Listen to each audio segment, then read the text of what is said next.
Et bien le bonjour les amis, j'espère que vous allez bien. On se retrouve pour une nouvelle vidéo. Donc là on se retrouve avec une nouvelle moto, ma moto, une mondiale HPS 125 cm3 Forester de marque anciennement italienne et rachetée par les Chinois. Donc on se retrouve avec un moteur 125 cm3 Piaggio. Donc on va le retrouver juste ici. Donc c'est un moteur monocylindre qui développe donc 13,5 chevaux. Donc on est à la limite des 15 chevaux autorisés, avec un look néo-rétro, un look avec donc les chromes, l'avant qui vous fait penser à une marque comme Triumph et les feux à LED dynamique. Là juste ici on se retrouve avec un feu halogène, des clignotants dynamiques, une fourche inversée et des pneus en 17. On a le système bien évidemment ABS avec un frein monoroue et un système de frein simple pour l'arrière. On a une selle pour une monoplace et on a des rétros qui sont des rétros chrome, des rétros à l'ancienne. On va retrouver aussi l'écran TFT, donc un nouvel écran digital avec ce système. Donc on a tous les symboles qui peuvent être intéressants, pertinents. Donc vous avez vu le niveau moteur, vous avez le niveau d'huile, la température d'eau, le niveau d'essence, le total de kilomètres qu'elle a, le trip que je viens de faire, niveau de batterie et l'heure. Aussi le rapport engagé avec le neutre et la vitesse, donc elle va jusqu'à 12 000 tours minute. Le rupteur est plutôt à 10 000, on a du mal à le passer et même quand on est sur des petites vitesses comme la deuxième. On a aussi un autre système de compteur, on peut afficher aussi celui-ci, donc vous avez deux systèmes. Et vous avez aussi les menus si vous restez appuyé pour pouvoir voir l'ABS, OBD Open, la langue, on a l'anglais ou le chinois, c'est vous qui voyez. Vous avez l'heure, les minutes, les distances, mais aussi le trip pour le réinitialiser. Au niveau des commodos, vous avez donc les feux classiques de croisement et les pleins phares. Vous avez les clignotants, donc je vais vous montrer les clignotants dynamiques, à quoi ils ressemblent. Et vous avez donc le petit symbole qui s'affiche. Vous avez aussi le klaxon. Et vous avez aussi la partie démarrage.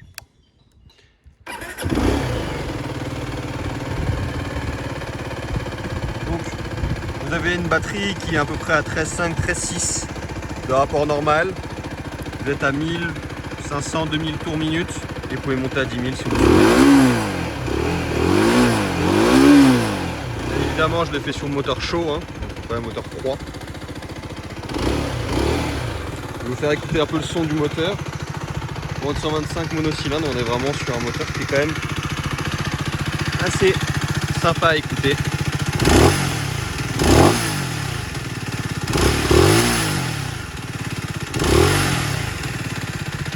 On entend vachement que ça vient d'ici, parce que vous avez la boîte à air qui est juste là. Et là vous avez le réservoir et la boîte à air. Donc la boîte à air qui est juste ici. Donc le son sort beaucoup d'ici. Il existe des lignes homologuées, si jamais vous souhaitez changer un peu. Également des kits pour le filtre à air en plastique pour pouvoir ouvrir un petit peu, mais sauf que ça abîme parce que ça fait rentrer beaucoup plus de cochonneries dans votre air. On est sur des roues à bâton. Et on est du côté de Vieux-J, donc toujours au même endroit pour cette partie-là. On a aussi ce système de suspension arrière avec des systèmes de gaz. Il n'y a pas de gaz dedans, c'est simplement pour faire de l'esthétique. C'est un système classique. Vous avez la chaîne qui est juste là. Et vous avez des cale-pieds qui sont fonctionnels. Par contre, il faut changer la selle parce que sinon votre passager n'aura pas cette place. C'est vraiment une moto qui est agréable à conduire, c'est une moto qui fait 130 kg, donc assez petite, assez légère, très maniable, très facile à conduire. C'est un vélo, il n'y a pas d'autre chose à dire, on est vraiment sur un vélo. Là vous allumez les pleins phares.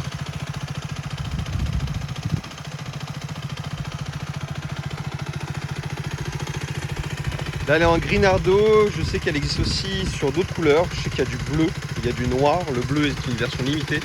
Le noir est une version qui est la version classique.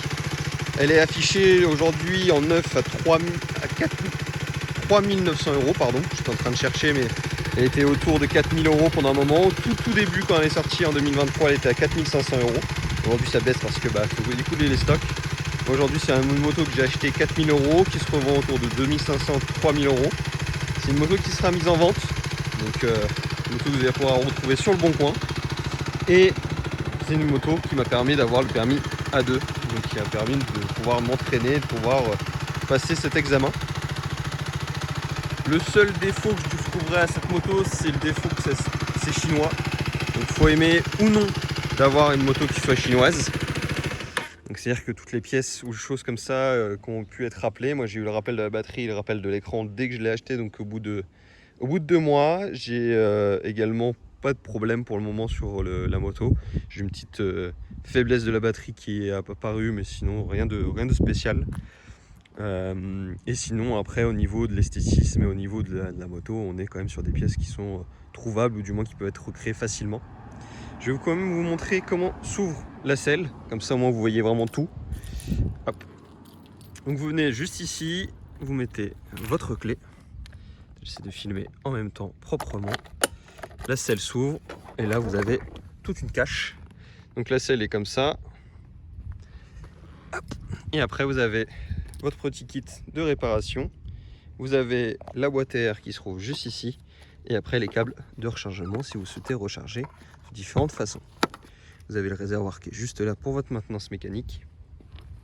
Donc assez simple également en termes de composition et en termes, je dirais, de réparation. La boîte à air, vous enlevez les 4 vis qui sont juste là et puis vous retirez la boîte.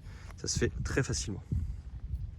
Voilà pour cette petite présentation statique, pardon pour le doigt sur l'écran. Pour cette présentation statique, si vous souhaitez plus de vidéos sur la mondiale, n'hésitez pas. C'est une moto qui sera mise en vente, donc c'est une moto que je vais perdre par la suite. Ce sera un autre propriétaire qui l'aura. Je vous ferai une autre vidéo sur les équipements que j'ai pu acheter et que j'ai pu me procurer pour faire de la moto en A2, donc en moto bridée pour le moment à 47,5, mais au moins pour pouvoir rouler confortablement avec moins d'argent, ou du moins avec moins de moyens de pouvoir trouver une façon de rouler à moto en toute sécurité. Je vous remercie pour son visionnage, n'hésitez pas à vous abonner, à liker la vidéo, à partager, et puis moi je vais remettre la selle. Allez, à bientôt.